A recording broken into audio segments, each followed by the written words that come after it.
Hello, everybody. My name is Laura Brown, and I'm a student at Regent University, and this is going to be my persuasive speech.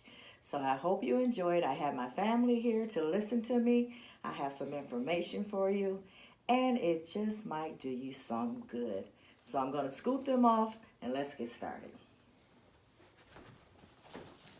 So today I want to talk to you about an organization, a community organization that is near and dear to my heart. It is a community organization that I have had personal experience with and I've had personal interactions with throughout my lifetime. And it's an institution that I know that is necessary, it is needed, and it has endured. So today I want to talk to you about First Ward Community Center. First Ward Community Center is a outreach that's been a staple in our community in Saginaw, Michigan for 87 years now. Come on, that's a long time. It's a nonprofit, it's endured, and it's existed for 87 years, and its mission has not changed since it was first started in 1931. And the mission is to enrich and encourage and provide for vulnerable families in our impoverished areas.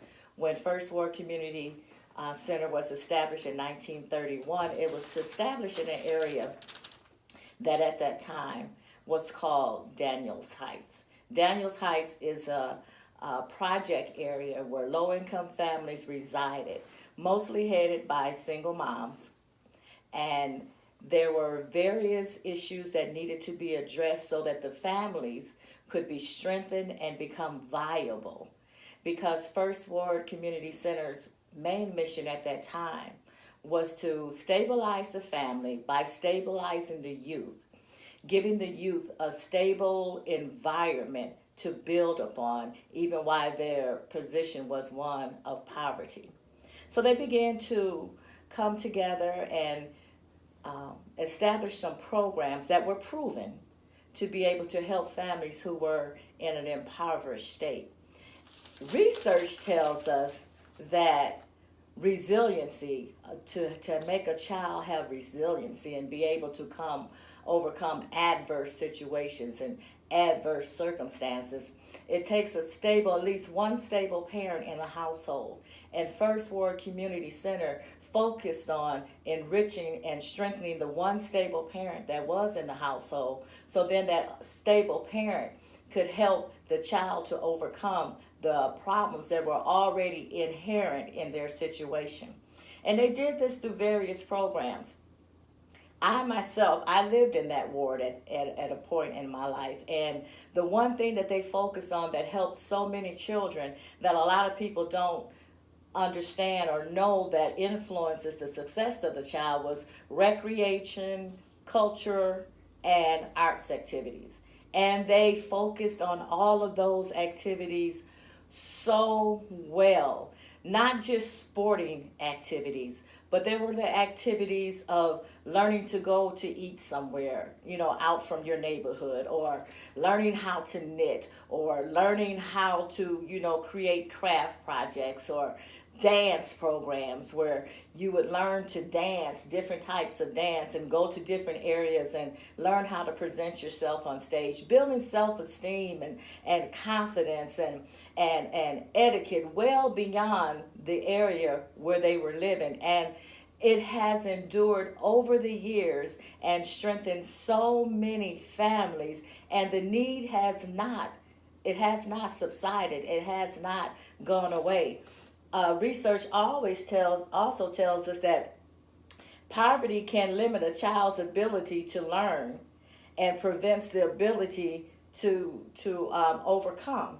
And when you can have an agency that's right in the midst of the area that's impoverished, that knows the needs, meets the needs, and helps strengthen the families, then you have an agency that is still necessary and viable today. So today, what First Ward Community Center has learned to do, they've learned to evolve with the times and the circumstances and the situations of today. So as they evolved over the years, not only did they become involved with the youth and giving them activities, but they were involved and still are involved in employment activities. You know, one of the major issues of families in poverty is the lack of employment.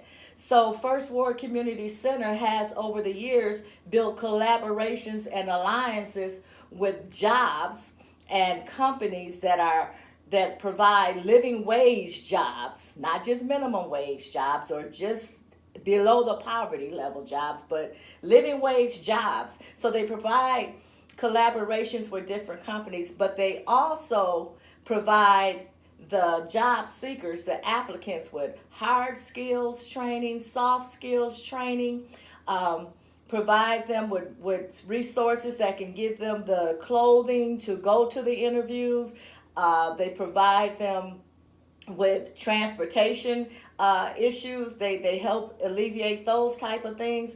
All those things go to help alleviate the hardships of families who are either at poverty or below the poverty line. When the family succeeds and when the head of the family succeeds, the whole family succeeds. So what I'm asking you to do today is to look into First Ward Community Center. Research it for yourself. There's family after family after family that can attest to how it has helped them and pulled them up and pulled them out. And there's a couple ways that you can help. First of all, you can help by making your monetary donations. Nonprofits are constantly in need of funds. Today, the government funding is not what it used to be. It's drying up in some respects. But we as community, we as the ones who have benefited from programs like this, or we have family and friends who have benefited from programs like that, we can help fill in the gap, the money gap, by making our donations. We can either do it personally ourselves, we can send our individual donations in, or you can connect with United Way of Saginaw. First Ward Community Center has always been a partner of United Way of Saginaw for years and years and years. So you have a trusted source. You can donate through that. And the second thing that you can do, you can volunteer your time. You can volunteer your time. You can help with the many programs they have. You can help with the youth. You can help with families. You can help with seniors. There are so many ways that you can help. So I encourage you today, connect with First Ward Community Center. Look them up on the web. You can look them up at firstwardcommunitycenter.com or firstwardcommunitycenter.us. You can, if you're local, you can go right where they're located. You can look them up on the internet, and you'll see that they are more than worthy of your donation, your time, and your efforts. So I thank you for listening to this presentation, and I believe that you'll be moved to help this great organization.